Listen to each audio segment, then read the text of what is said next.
पर रुक करेंगे, बड़ी जानकारी आ रही है वो आपको बताने जा रहे हैं। बड़ी खबर, हरियाणा विधानसभा का मानसून सत्र तीसरा और आखिरी दिन आज। ये इस वक्त की बड़ी खबर आपको बता रहे हैं। मानसून सत्र का आज तीसरा और आखिरी दिन, हंगामे के आसार आज भी बने हुए हैं और सदन में 2 ध्यानाकर्षण प्रस्ताव पर चर्चा जो है वो की जाएगी। ये बड़ी खबर आपको यहाँ पर बता रहे हैं। बड़ी जानकारी, नशे और जलभराव को लेकर ध्यानाकर्षण प्रस्ताव जो है वो लाया जाएगा। ये बड़ी खबर, तो सदन के हंगामेदार रहने के आसार बने हुए हैं। तो सीधा आपको अब लिए चलते हैं हरियाणा विधानसभा, जहां पर कार्रवाई सदन की शुरू हो चुकी है। मैंने कह दिया आपको नहीं छोड़ेंगे। हाँ ठीक। और 100 फुट का रास्ता भी इस मंडी के बीच को नहीं कटेगा। ये क्या मंडी का डिजाइन करना सारा काम है? प्राइवेट कॉलोनी काटने के लिए 100 फुट का रास्ता काटा जा रहा है। कौन सा मंडी का डिजाइन? तो ये मेरे पास फिर ये कहने की यहाँ दुकान नहीं बनेगी, यहाँ सड़क नहीं बनेगी। ये मार्केटिंग बोर्ड का नक्शा है सरकार का। ये मेरे पास नक्शा है सरकार का जिसमें 100 फुट लिखा हुआ रास्ता देना है। यहाँ प्राइवेट कॉलोनी, ये पता नहीं कहाँ से ले आए आप नक्शा। हम मंडी ये आपके अफसरों के साइन है इस पे। ये सरकारी नक्शा में टेबल कर रहा हूँ इसको।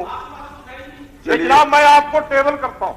देखिए गोगी जी, मंत्री जी ने आश्वासन दिया है कि ये जो जमीन है ये रिलीज नहीं होगी। बस सीधी सी बात है, जब रिलीज नहीं होगी तो 100 फुट का रास्ता कहाँ से मिलेगा? मैं मान गया 100 फुट का रास्ता और कॉलोनी के लिए, दूसरी कॉलोनी के लिए, इसके लिए नहीं है। हाँ जी, उसी जमीन में अदर कॉलोनी है, वो उसी जमीन में से है ना, उसी मंडी के अंदर को नहीं। जब जमीन रिलीज, वो जमीन नहीं है जी, उसके पीछे को। वो पीछे को तो कहीं से दुनिया बनाएगी। नहीं, मंडी के अंदर बनी हुई मंडी के बीच को जनाब, बनी हुई मंडी के बीच को है। मंडी में कोई रास्ता नहीं दिया जाता, किसी मंडी में नहीं देते। नहीं दिया जाएगा ना, आप कह दो नहीं दिया जाएगा, बस इतनी तो बात है सारी। कह दो जनाब मंत्री जी, कह दो। देखो मैंने बीजेपी ज्वाइन नहीं करनी, लेकिन कह दो आप। तो आप भी तो मेरी बात मान लो, मैंने आपकी मान ली। मैं तो तेरी मान लूंगा जब बीजेपी छोड़ेगा तेरे के लाभ। धन्यवाद जनाब। बुखार लड़ा दिया था, आज ये बात कर रहे हैं, ये कोई बात हुई? 42 सदन के अंदर ये ऐसी बातें होती हैं। वैसे अध्यक्ष जी, आपकी इजाजत के बगैर आप बताइए कि इनको इंटरवेन करने का अधिकार है क्या? क्यों नहीं है भाई? अध्यक्ष जी को क्या है? क्यों नहीं है? सवाल आपका जवाब मैं दे रहा हूं, फिर भी बीच में छलांग लगाना जरूरी है क्या? राकेश दौलताबा जी। 42 सर। मंत्री जी,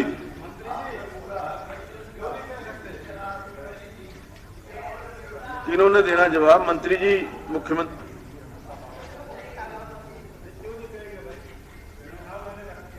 अध्यक्ष महोदय, कोई नहीं, लगा देंगे, साथ लगा देंगे।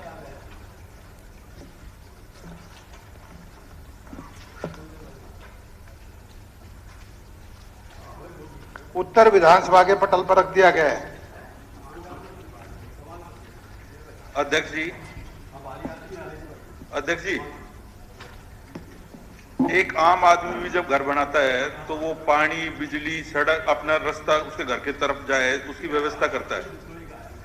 गुड़गांव के अंदर टाउन एंड कंट्री प्लानिंग ने सेक्टर काट दिए, ना बिजली, ना पानी, ना सीवर। और ये 24 मीटर का जो एक क्वेश्चन लगा हुआ है ये आपके सामने है। 2100 जो आज तक बिल्डिंग बन चुकी हैं उसमें से सिर्फ 93 के पास जो है कंप्लीशन सर्टिफिकेट लिया आज तक। और रास्ता उसके अंदर जाने को है नहीं, जाते हैं लोग कपड़े फाड़ते हैं। टाउन कंट्री प्लानिंग ने बिल्डरों को सौंप दिया है कि भी सेक्टर आप डेवलप कर लो। लोगों को ना बिजली, ना पानी, ना ये 24 मीटर का रास्ता, किसी चीज की कोई सुविधा नहीं दे रखी। अब ये टाउन कंट्री प्लानिंग को क्या ये डिपार्टमेंट के जो हेड हैं उनको, और आप एक देखें यूएन की जो रिपोर्ट है उसके अंदर, एनसीआर के अंदर उस रिपोर्ट में बताया गया सबसे ज्यादा जनसंख्या जो बढ़ने वाली है पूरे हिंदुस्तान में वो दिल्ली एनसीआर की है। जो फाइनेंशियल एक्सप्रेस 4 जुलाई 2022 के आर्टिकल के अंदर भारत के अंदर हाउसिंग की डिमांड सबसे ज्यादा एनसीआर में है। रियल एस्टेट की बहुत बड़ी कंपनी मैजिक ब्रिक्स के रिपोर्ट के अंदर क्वार्टरली हाउसिंग डिमांड जो है वो गुड़गांव की 8.8 है, नोएडा की 20.6 है और दिल्ली की 47.2 है।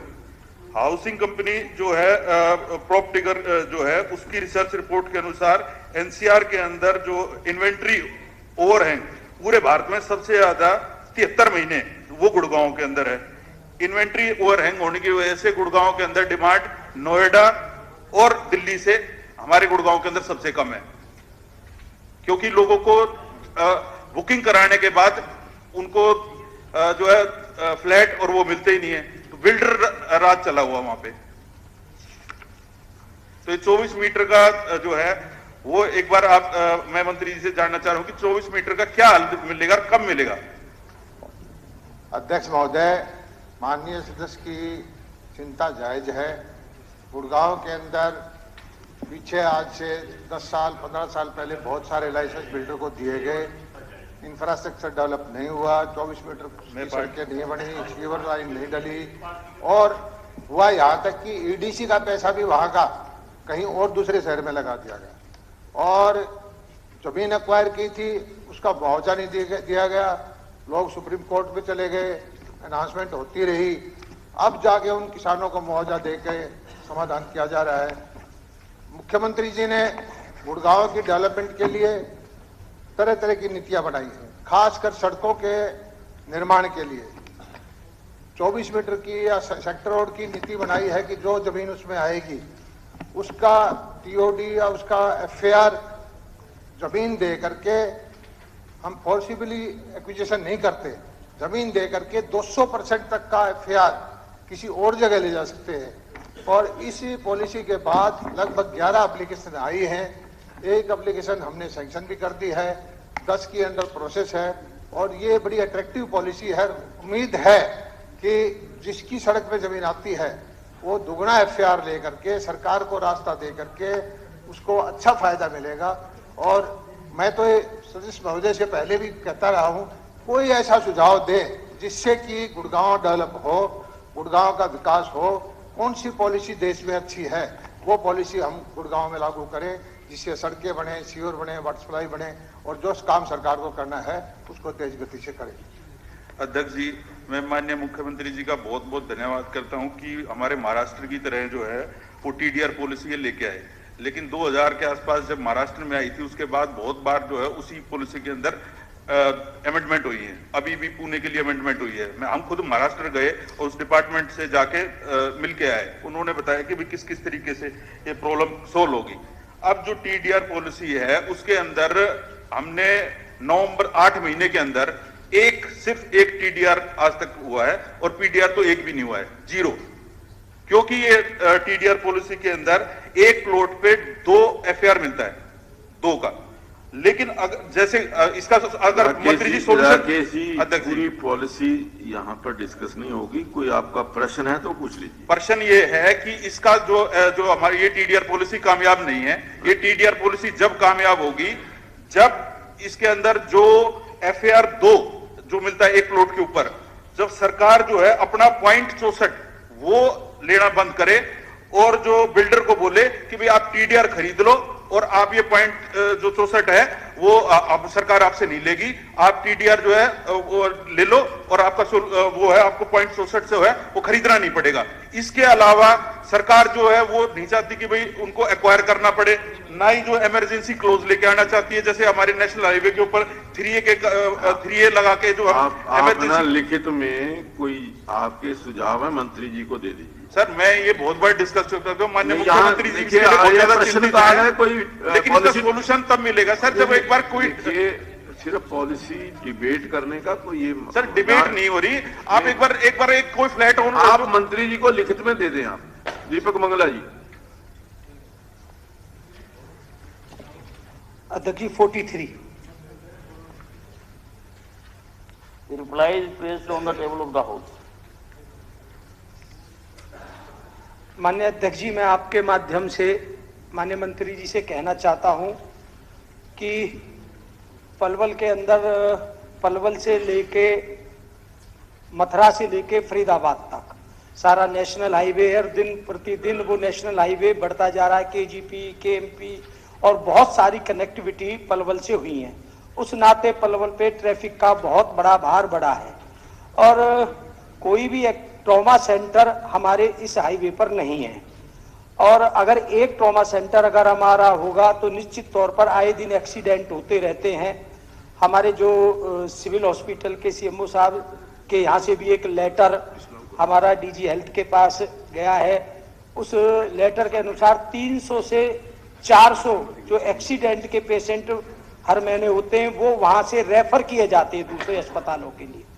आगे आने वाले समय को भी देखते हुए अगर पलवल के अंदर एक ट्रॉमा सेंटर और जो पलवल का सिविल अस्पताल है उसमें जगह भी है, साइट प्लान भी वहां बना करके भेजा है। अगर एक ट्रॉमा सेंटर हो जाएगा तो निश्चित तौर पर सारे पलवल जिले और आसपास के और जो नेशनल हाईवे पर गुजरने वाले लोग होते हैं उनको बहुत सुविधा होगी। एक बात और है, क्योंकि हमारा ये ब्रिज का क्षेत्र है और जो मथुरा वृंदावन बहुत सैलानी देश विदेश के यहाँ से होकर के जाते हैं। आगरे के भी जो विदेशी सैलानी होते हैं वो इसी रोड से होकर के जाते हैं।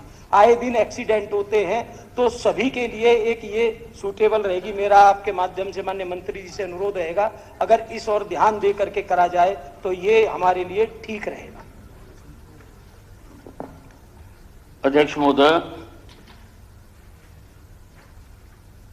गवर्नमेंट ऑफ इंडिया के मानकों के अनुसार 50 किलोमीटर की दूरी पर ट्रॉमा सेंटर खोले जाते हैं। खोलने के लिए हमें कहा हुआ है। पलवल में सिविल हॉस्पिटल में भी फैसिलिटी है और फरीदाबाद के हॉस्पिटल में भी फैसिलिटी है। उसके अतिरिक्त 7 प्राइवेट ट्रॉमा सेंटर्स फरीदाबाद में है और फरीदाबाद में अभी मैं समझता हूं शायद हिंदुस्तान का सबसे बड़ा अमृता हॉस्पिटल 2400 बेड का, वहां पर 24 तारीख को प्रधानमंत्री जी उसका उद्घाटन करेंगे और मैं खुद उसको देख के आया हूं। बिल्कुल लेटेस्ट टेक्निक और लेटेस्ट जो फैसिलिटीज हैं वो उस हॉस्पिटल्स में मुहैया कराई गई हैं। लेकिन फिर भी सदस्य की चिंता को तरजीह देते हुए और मुख्यमंत्री जी ने पिछले सदन में अनाउंस किया था कि पलवल में एक मेडिकल कॉलेज बनाया जाएगा, तो सर उस मेडिकल कॉलेज जो बनेगा उसमें हम ट्रॉमा सेंटर भी बनाएंगे।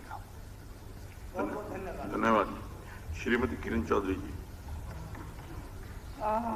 Number 44 sir. Sir, a detailed answer is laid on the floor. अध्यक्ष जी, मैंने सारा आंसर पढ़ा है और मैं माननीय मंत्री जी को ये आंसर से पहले एक बात रिकॉर्ड पे रखना चाहती हूँ कि 2020 की खरीफ की जो फसल थी कॉटन की, ये 21 पे बाद में आऊंगी मैं, ये 2 जिले हिसार और भिवानी को पूरा सूखाग्रस्त जो है डिक्लेयर करा गया था। हिसार को फिर भी जो है आपने कॉम्पनसेशन के लिए उसको पैसे डाल दिए गए थे जो अभी तक उनको मिले नहीं है, लेकिन भिवानी जिले को किरण जी ये विषय आपके इसका प्रश्न का नहीं, मैं इसी के ऊपर आ प्रश्न करिए। भिवानी जिले को अभी तक नहीं मिला। अच्छा आगे अध्यक्ष जी, अब ये इनकी रिप्लाई में मैंने सारी बात पढ़ी और बहुत विस्तार से मंत्री जी ने रिप्लाई दिया है कौन कौन से विलेजेस में कितना कितना जो डिसबर्समेंट हो गया है, और इन्हीं के आंकड़ों के मुताबिक अब सारा अगर पढ़ूंगी तो बहुत लंबा रहेगा, पढ़ सकती हूँ वैसे मैं। हर एक गांव के अंदर जो गांव है मीरान, ढानी मीरान, मंढान, देवावास, जैनावास, भूसान, सालेवाला, आलमपुर, छपार जोग्यान, छपार रांगड़ान, पंजोखड़ा, डाडम, ढानी मऊ, निगाना कला, झुल्ली, खड़खड़ी, सोहान, तोशाम और बिडोला, जितना इन्होंने जितना देना था उसका 1/3 भी जो है अभी तक जो है नहीं दिया है, वो रिमेनिंग अमाउंट अभी तक पड़ा हुआ है। तो एक तो ये बताएं ये कब तक ये दे देंगे। दूसरी बात इन्होंने ये बात कही कि अंडर प्रधानमंत्री फसल बीमा योजना claim of ₹14.62 crores has been given to 3,472 eligible insured farmers in 12 villages, that is Pinjokhra, Chapar Jogyan, Chapar Rangran, Dadam, Bidola, Jainavas, Mandhan, Bhusan, Salewala, Nigana Kala, Alampur and Dhanimau. No claim was made in Jhulli, Devabas, Tosham, Khatkari, Sohan, Miran as per scheme parameter norms. सच्चाई ये है अध्यक्ष जी, मैं मंत्री जी के संज्ञान में ये बात लाना चाहती हूँ कि ऐसे ये 6 विलेजेस ऐसे हैं अभी भी जिन्होंने प्रधानमंत्री फसल बीमा योजना के तहत अपना आवेदन करा था।